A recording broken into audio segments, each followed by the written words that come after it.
रुकन कानून साज कौंसिल पल्ला राजेश्वर रेड्डी ने इस बात का दावा किया है कि हुजूराबाद में टीआरएस पार्टी उम्मीदवार की कामयाबी यकीनी है।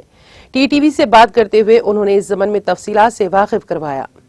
पल्ला राजेश्वर रेड्डी రైతు బంధు సమితి అధ్యక్షునిగా ఉన్నాను, ఎమ్మెల్సీగా ఉన్నాను। ప్రస్తుతం కేసీఆర్ గారి ఆదేశం మేరకు హుజూరాబాద్ నియోజకవర్గం ఇల్లంతకుంట మండలానికి ఇన్ఛార్జిగా ఇక్కడ వర్క్ చేస్తున్నాం। సార్ ఇక్కడ మీ 25,500 ఓట్లు ఇక్కడ ఉన్నాయి। 18 గ్రామాలు 29 బూతులు ఇక్కడ ఉన్నాయి। ఇక్కడ గత నెల రోజులుగా మేము ప్రతి గ్రామంలో, ప్రతి బూత్లో, ప్రతి వార్డులో, ప్రతి ఇంటికి కూడా వెళ్ళడం జరిగింది।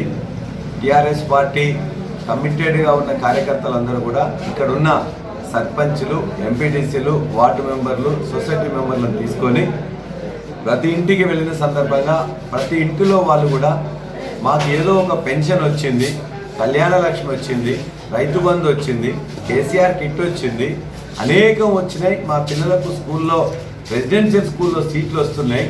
మాకు ఎవరన్నా ఊర్లో చనిపోతే రైతు బీమా వస్తున్నది। ఇన్ని పథకాలు ఇచ్చిన కేసీఆర్ గారికి మరలా మేము ఆశీర్వాదం ఇస్తాం। नाज़रीन, हमारे टीटीवी न्यूज़ को सब्सक्राइब करिए, बेल आइकॉन को प्रेस करिए, शेयर करिए और लाइक करना ना भूलें। और किसी एडवर्टाइजमेंट से मुताल्लिक़ जानकारी के लिए हमारे इस नंबर पर कांटेक्ट कीजिए। हमारा नंबर है 9550102020।